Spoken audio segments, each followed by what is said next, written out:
말씀을 위해서 마스크를 잠깐 벗도록 하겠습니다.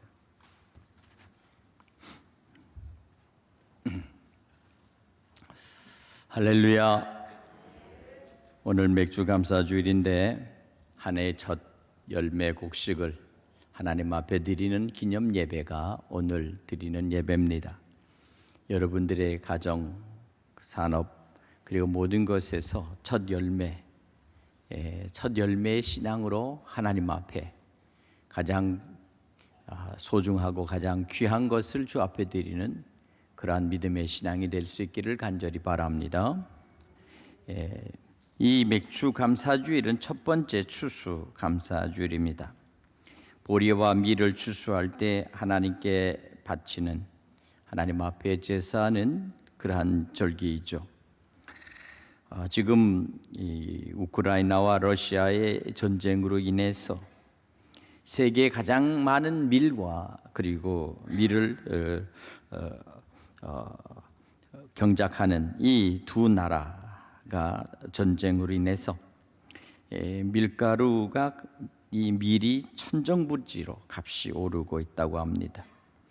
이 아프리카의 가난한 나라는 식량의 위기가 왔다고 그렇게 말합니다. 이만큼 이 밀과 보리는 아주 중요한 작물이죠. 우리가 먹는 그 가장 주요한 그 곡물, 곡식에 5가지가 있습니다. 쌀, 밀, 옥수수, 감자, 콩. 이 5가지는 세계 곡물의 대표적인 그런 알곡 식물입니다. 이 5가지는 각자의 나라에서 자기 나라에 따라서 그것이 주식이 되는 그러한 작물입니다. 그래서 이 5가지의 작물이 풍년이냐 흉년이냐에 따라서 그 나라의 식량 위기가 오고 풍년이 되기도 합니다. 그러나 우린 잘 알죠. 가뭄이나 홍수나 한발이나 여러 가지의 그 기후 변화가 올 때면 농사는 여지없이 영향을 받게 되고 결국 환경과 계절이나 모든 것들은 결국 곡물의 생산과 직결되기 때문에 이 모든 것을 돌이켜 볼 때 하나님이 함께하지 아니하시고 하나님께서 모든 환경을 조성해 주지 아니하시면 우리가 먹을 수 있는 먹거리가 별로 없다는 것입니다. 그렇기 때문에 하나님께서 움직이는 하나님의 손길로 사실은 엄밀히 말하면 곡물을 키우는 거예요. 하늘에서 내리는 이 우로에 이 모든 것들이 내릴 때 마땅히 내려줘야 비가 내릴 때 비가 내리고 그리고 햇빛이 쬐일 때 햇빛이 쬐고 바람이 살랑살랑 불면서 모든 것들을 환경을 만들어 줄 때만이 결국 그 모든 곡물이나 작곡이 잘 되지. 사람이 아무리 애쓰고 가꾸고 한다고 해도 소용이 없다는 사실입니다. 그러니까 모든 것은 결국 하나님께 달려있다는 사실을 우리가 알아야 되겠고 우리는 그 점에서 우리는 먼저 하나님을 두려워해야 되겠고 우리는 하나님 앞에 겸손해야 되겠습니다. 오늘 특별히 맥주 감사절을 통해서 그럼에도 불구하고 추수의 그 기쁨, 그 추수의 기쁨은 바로 하나님 우리 주시는 축복의 기쁨이기도 합니다. 저는 여러분들의 가정과 모든 환경 속에서 자녀들이 하나님께서 주시는 추수의 열매가 있어지기를 간절히 축원합니다. 성경에서는 그래서 페리라는 그런 그 단어가 있는데 그것이 뭐냐면요, 열매라는 뜻입니다. 열매. 하나님께서 모든 환경 속에서 열매를 맺게 하신다. 날씨가 좋아지고 꽃이 피면 봄에 그러면 비로소 꽃이 피고 나서 열매가 달리기 시작하죠. 그리고 그 열매가 점점점 자라서 이제 여름이 되면 우리가 거기에 필요한 모든 열매를 따서 우리가 먹게 되는 것입니다. 이것은 정말 이 하나님이 자연계를 통해서 우리에게 주시는 먹거리들을 모두 그와 같은 것으로 우리에게 보여주십니다. 한 가지 그러나 여름이 되면서부터 아주 조심해야 되는 것은 바로 여름에 생각지 않는 질병이 우리에게 오는데 그것이 꼭 먹거리를 통해서 온다는 거예요. 예. 음식물을 먹을 때 부패된 음식이나 아니면 병원균이 이렇게 묻어 있는 그런 음식을 먹게 되면 꼭 탈이 나는 것이죠. 그래서 이 여름이 되면 이 식중독에 아주 조심해야 합니다. 이 식중독을 일으키는 이 세균성에는 독소형과 바이러스형이 있는데 독소형에는 황색포도상균이 있고요. 또한 감염 형태에서는 살모넬라균이 있습니다. 또 비보리균이 있고요. 바이러스에서는 노로바이러스라고 하는 대표적인 바이러스균이 있습니다.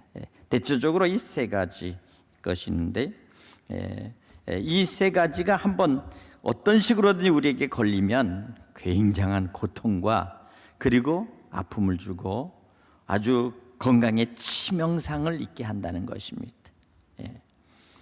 오늘 그렇기 때문에 심하면 폐혈증으로까지 가서 목숨을 잃기도 하고요. 때로는 집단적으로 많은 사람들이 동시다발적으로 그렇게 해서 감염이 됩니다. 수인성 감염이 되는 것입니다.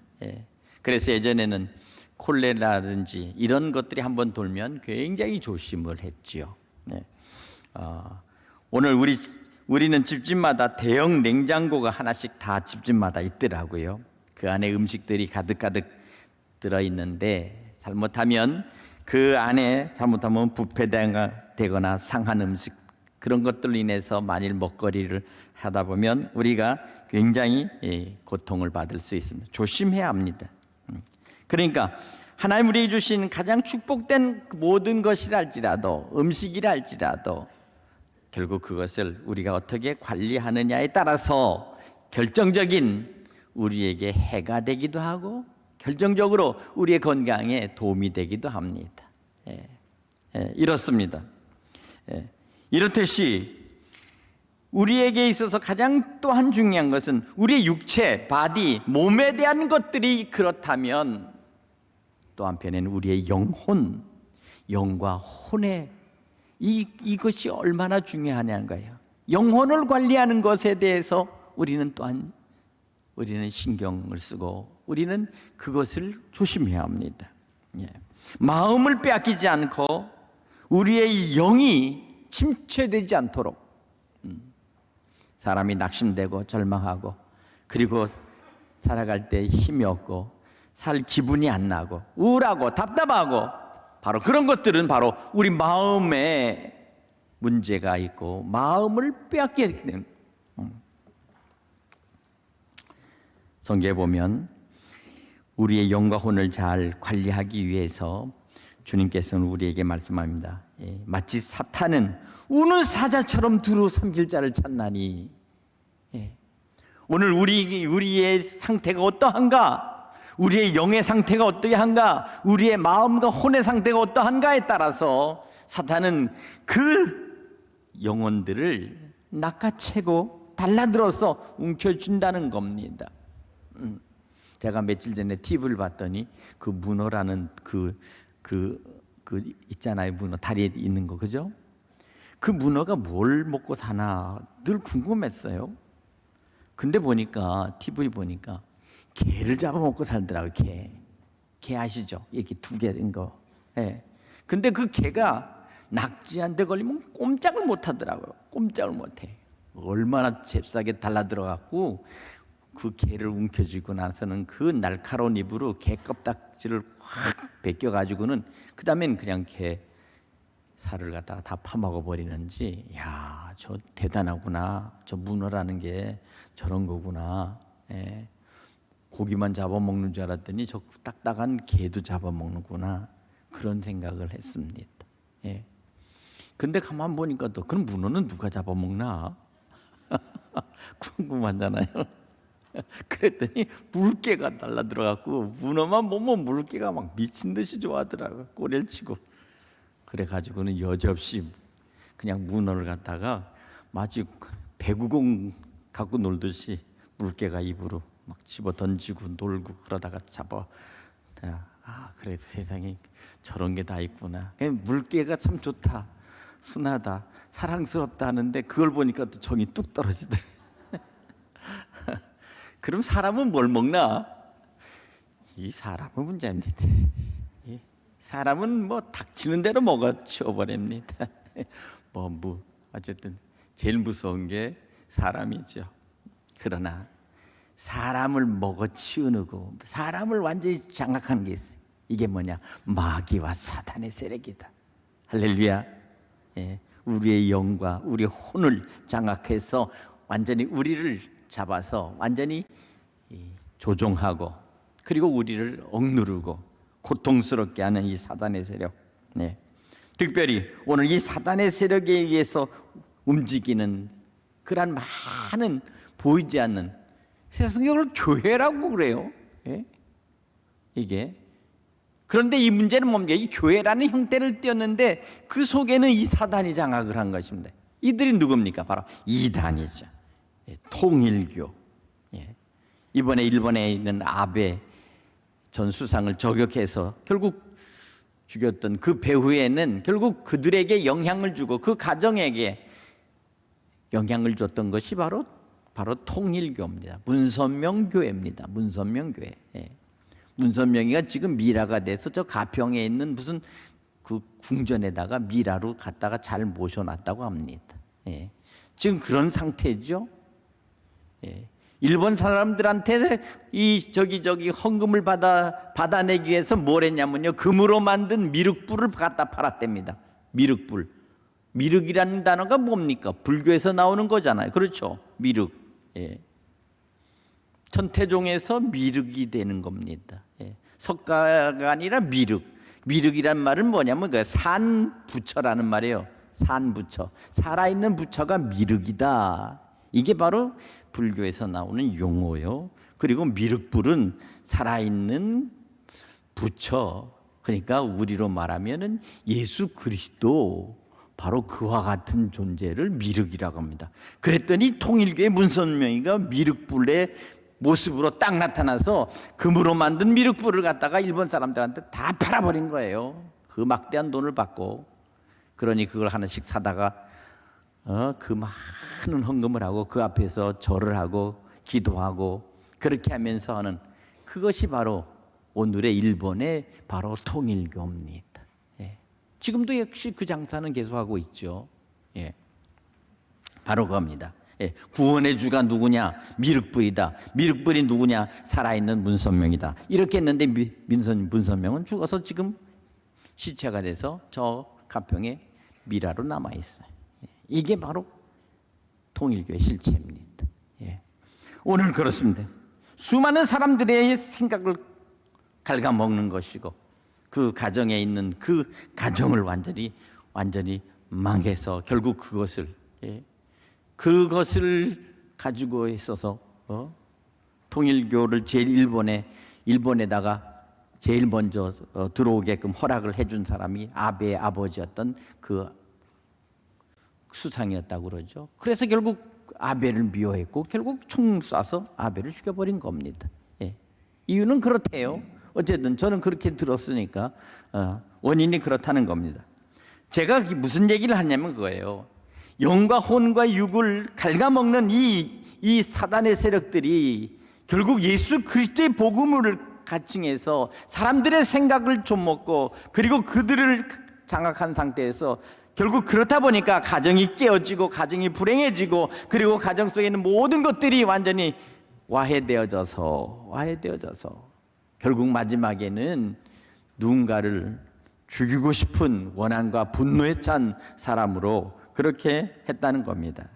가장 큰 것은 뭡니까? 통일교라고 하는 것을 일본 사람들은 기독교로 알고 있다는 거예요. 그래서 일본에 있는 모든 선교사들의 선교가 지금 막혀 있다는 사실을 우리는 기억해야 합니다. 기독교 중에 하나인 통일교. 그러니 우리 개신교인 많은 선교사들이 일본에 선교에 들어왔는데 그들이 지금 선교가 이루 말할 수 없이 어려움을 당하고 있는 현실에 직면해 있다는 사실입니다. 이 사단의 세력이 이와 같이 악한 역사를 통해서 그와 같은 일을 하고 있는 것이죠. 예. 오늘 한 가정이 바로 그와 같이 이 미륵불을 사다 놓고 그리고 또 수없이 항아리들을 팔아먹으면서 그와 같이 선교를 하면서 저들이 하지만 결코 그들에게는 결국 그리스도의 구원이 없다는 사실입니다. 예. 아무튼 오늘 우리는 이와 같이 우리 마음과 영혼을 이 좀먹는 잘못된 신앙관과 믿음을 잘못 심어줌으로 말미암아 그 자녀들이 오히려 하나님께 반감을 갖고 그리고 주님의 복음을 외면한 채 세상 속에서 반감을 갖는 그와 같은 모습으로 수없이 많은 가정들이 깨어져 가고 있다는 사실을 생각하면 이루 말할 수가 없습니다. 심지어는 이제 온갖 그 통일교에서 나오는 그 결혼식을 보면 이 나라와 국적을 상관없이 짝을 맺어줍니다. 아프리카의 시커먼 사람하고 한국 사람하고, 아프리카의 시커먼 사람하고 한국 사람하고 짝을 맺고, 다른 또 어디 나라에다 이런 식으로 막 뒤죽박죽으로 해가지고는 결혼을 시켜버리니까 거기서 나오는 수없이 많은 이혼율이 이루 말할 수 없이 이혼율이 많은 거예요. 가정을 만드는 것이 아니라 가정을 완전히 깨어버리는 것이고, 혹시라도 거기서 태어나는 2세들이 이제 세상에 살아가면서 겪어야 될 그 수없이 어려운 것들을 하는데도 불구하고 가정을 통일시킨다고 하는 통일의 이름으로 그와 같은 일들을 벌이는 것들인데 1년에 수천 쌍씩 그와 같은 결혼식을 지금도 버젓이 시키는 것을 보면 과연 그것이 얼마나 많은 고통과 불행을 야기시키는가 하는 거예요.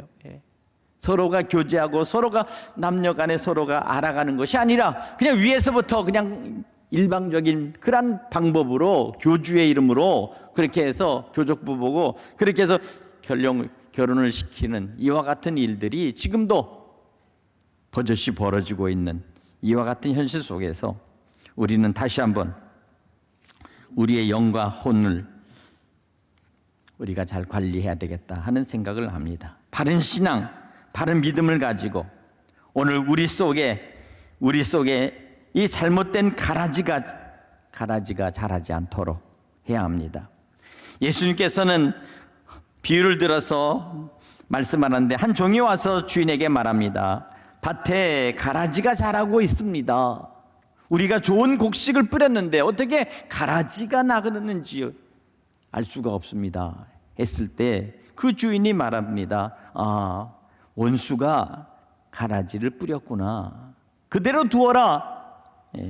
마지막에 추수할 때 그 가라지는 알곡은 모아서 곡간에 들이고 가라지는 불태워버리자 이렇게 말합니다.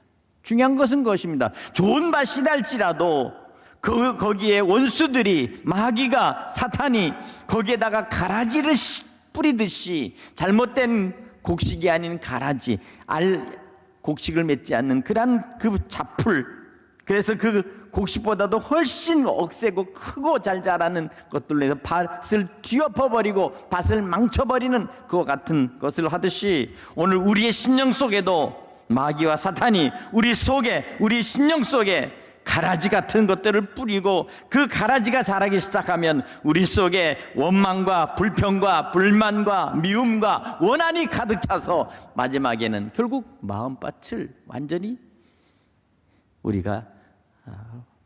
우리의 심령을 버려버린다는 겁니다. 처음에는 믿음의 밭이었습니다. 처음에는 온전한 깨끗한 그런 신앙의 밭이었습니다. 그런데 거기에 복음이 들어가서 자라야 될 그곳에 결국은 원수가 우리에게 가라지를 뿌려서 정말 그 마음을 온전히 관리하지 못한 상태로까지 우리를 만들어버리는 것, 바로 이와 같은 것들을 어떻게 하면 좋을까요? 바로 그것이 바로 기도입니다. 날마다 기도함으로 말미암아 우리 마음을 청소하고 마음을 우리는 기경해야 합니다. 기도함으로 인해서 우리 속에 있는 죄악된 것들을 다 뿌리를 뽑고 잘못된 가라지가 자라면 그것들을 뽑아내서 우리 마음을 정결케 하고 우리 마음의 심령의 밭을 날마다 온전하게 새롭게 변화시켜야 되는 것입니다. 바로 이와 같이 깨어 기도해야 우리가 우리의 믿음과 신앙을 지킬 수 있습니다. 특별히 여름에 우리는 기도해서 날마다 하나님께서 주시는 그 축복의 은혜의 통로를 날마다 우리가 찾아야 될 줄로 믿습니다. 네. 주님께서는 우리에게 생수가 되시고 그리고 우리에게 주셔서 우리의 심령의 밭을 날마다 새롭게 자랄 수 있도록 주께서 우리를 이끌어 주실 것입니다. 기도가 얼마나 중요하냐? 오늘 이 시대에 우리는 오늘 본문을 통해서 우리에게 주신 말씀이 그것입니다. 이스라엘 민족들이 애굽에서 나와서 400년을 종살이해서 이미 종살이가 무엇인가를 알았습니다. 그러나 오늘 여기 보니까 주전 581년경에 다시 이스라엘 민족들이 바벨론에 의해서 결국 끌려가는 이와 같은 장면인데, 바로 그때 이 에스겔서는 바로 그들이 바벨론에 끌려간 그 상태에서 하나님이 그 백성들에게 보여주신 하나님의 앞으로 미래의 계획과 그리고 하나님의 뜻을 저들에게 전달했습니다. 그 뜻을 전달한 사람이 바로 에스겔입니다.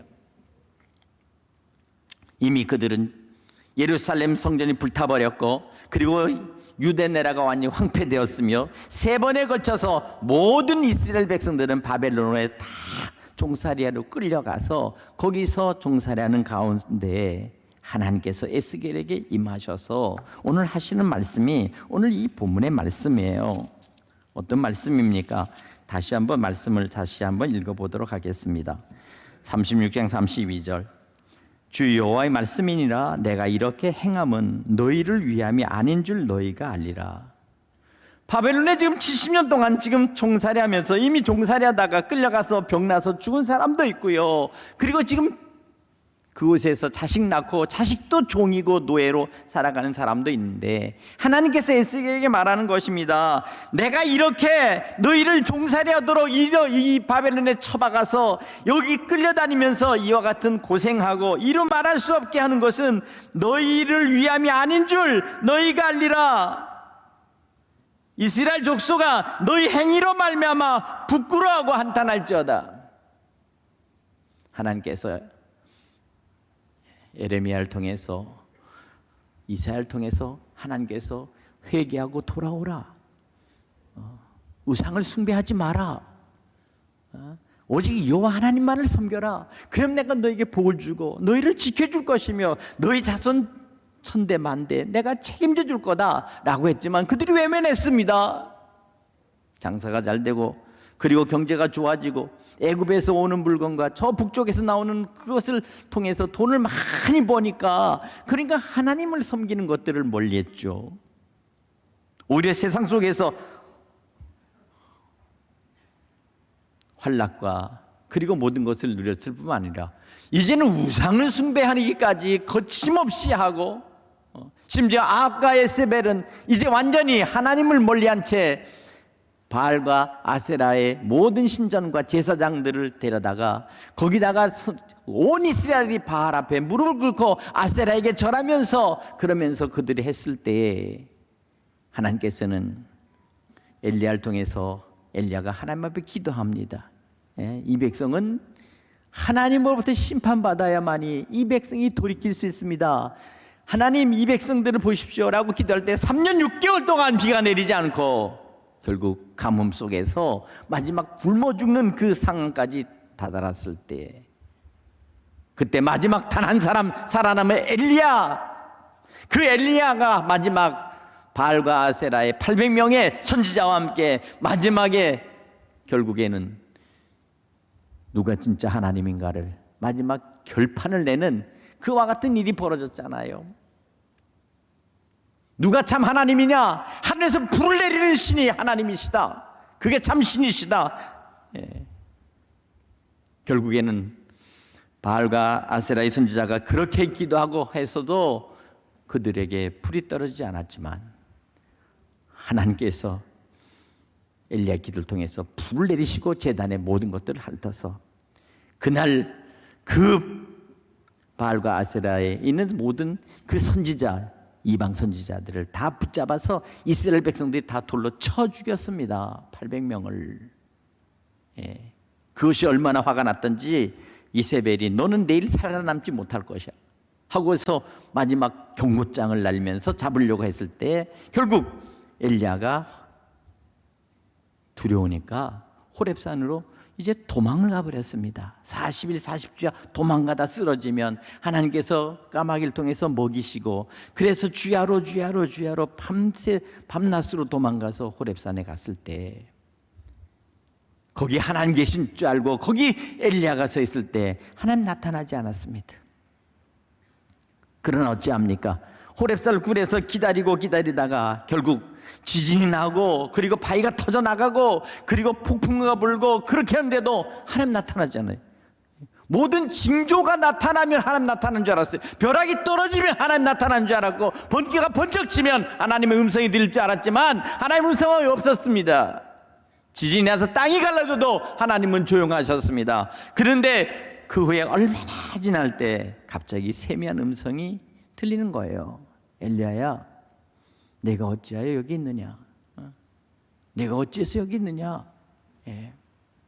그 얘기는 뭡니까? 네가 도망가지 않아도 내가 너와 함께 한다는 사실을 이미 내가 너에게 갈멜산에서 보여줬지 않느냐? 네가 단 한 사람 남았다 할지라도 내가 너와 함께 한다는 사실을 보여줬는데 왜 사람의 위협과 사람의 그 정치적인 권력으로 죽이겠다는 위협 속에서 넌 두려워하고 결국 여기까지 도망갔느냐? 하나님께서 비로소 엘리야를 다시 새롭게 하셨습니다. 새롭게 하셨습니다. 그때 하나님의 음성입니다. 엘리야야, 너만 혼자 있는 게 아니라 바알에게 무릎 꿇지 않은 700명의 하나님의 사람이 지금 서 있고 기도하고 있다. 너를 위하여 기도하고 있다. 오늘 이것입니다. 이 세상에 살아갈 때 나 혼자 외롭고 고독하다 할지라도 나 혼자 고독하고 외롭게 하나님 함께 하시 아니하시고 반드시 내 뒤에 나를 위하여 기도할 뿐만 아니라 나와 함께 하시는 하나님이 언제나 내 뒤에 언제나 나와 함께 하신다는 사실을 여러분 믿으시기 바랍니다. 오늘 이 말씀이 바로 오늘 본문에 있는 말씀입니다. 노예로 끌려와서 이루 말할 수 없는 것을 바라보면서 온갖 부끄러운 일을 당하고 그리고 이루 말할 수 없는 그런 학대와 그리고 천대를 받아도 너희가 이제까지 지금 이렇게 부끄러워 한탄하는 너희 행위를 너희 스스로가 깨달아라.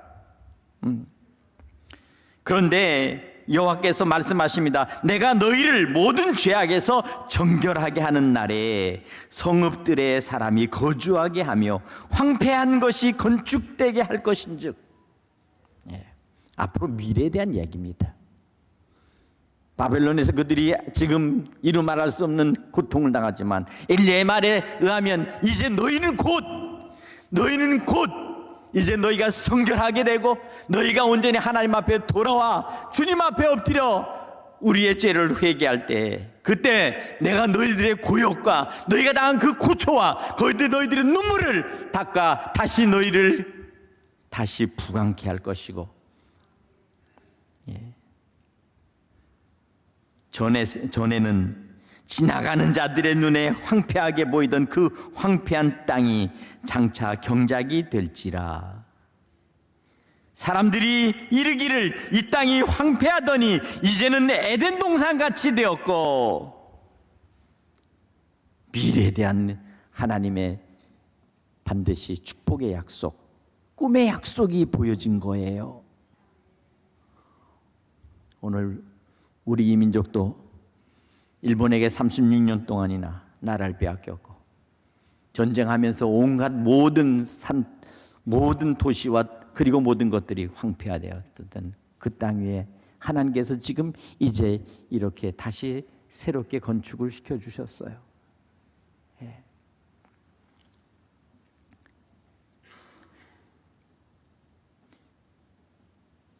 그러나 한 가지 분명한 것은 바로 이것입니다. 오늘 반드시 하나님께서 우리에게 말씀하실 때 너희 사방에 남은 이방 사람이 나 여호와가 무너진 것을 건축하며 황폐한 자리에 심은 줄 알리라 말씀하십니다.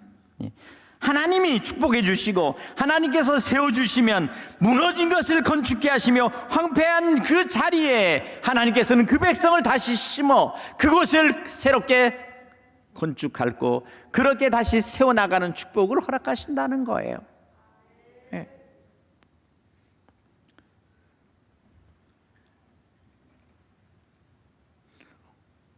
그렇다면 우리는 한 가지, 우리가 받은 약속이 있고 이미 하나님의 계획이 우리가 알고 있다 하면 이제는 그러면 뭐 때가 되면 당연히 그렇게 될 줄 알고 믿겠지만 바벨론의 역사의 70년이라는 세월이 느헤미야를 통해서 이미 약속되었고 그 기간에 고초와 그리고 그들의 노고의 수고가 지나면 반드시 하나님께서는 그들을 다시 유대 예루살렘 땅으로 다시 그들을 옮기리라 하는 말씀이 이미 예레미야에 있지만 그러나 그렇다고 해서 이제 우리가 그럼 아무것도 할 것이 없느냐? 그것이 아니라는 겁니다. 오늘 여기 이렇게 말합니다. 37절에 주 여호와께서 같이 말씀하셨느니라. 그래도 이스라엘 족속이 이같이 자기들에게 이루어 주시기를 내게 구해야 할지라. 계속해서 너희는 구하라는 겁니다. 너희는 계속 이루어 주실 것을 계속 구하라. 약속과 그리고 하나님께서 이미 저들의 계획을 보여주신 것은 있지만 그러나 그것이 이루어지기까지 계속해서 우리는 구하고 또 구하고 하나님께서 이루어 주실 것을 구하라는 거예요. 얼마나 구해야 됩니까? 얼마나 구해야 합니까? 제가 미국 그 뉴욕에 있는 맨하탄이라는 데를 가봤습니다. 거기 가서 봤는데 그 맨하탄의 모든 전체는 미국의 가장 경제의 중심이기도 하죠. 세계의 중심이기도 합니다. 그 어마어마한 그 빌딩들이 보통 평균적으로 50층에서 70층 되는 그 빌딩들이 그 큰 뉴욕주 그 중심의 맨하탄을 꽉 찼어요. 그때 저는 이런 생각을 했습니다. 하나님께서 이스라엘 백성들에게 얼마나 축복하셨길래 이 땅의 주인인 이 주이시 유대인들을 이렇게 복을 주셨을까? 그런 생각을 했어요. 그러면서 우리도 앞으로 100년, 200년 후에 이같이 축복을 받을 수 있을까? 저는 그것을 계속해서 기도했습니다. 하나님 우리에게도 이와 같은 축복을 우리 대한민국, 우리 조국에도 우리 믿음의 크리스찬들을 통해서 주십시오. 그겁니다. 적은 자가 천을 이루고 그리고 정말 보잘것없는 자가 강국을 이룰 그 약속처럼 오늘 우리에게도 그와 같은 축복과 그와 같은 것을 이루기 위해서 오늘 본문에 있는 것처럼 우리에게 주신 말씀이 바로 그것입니다.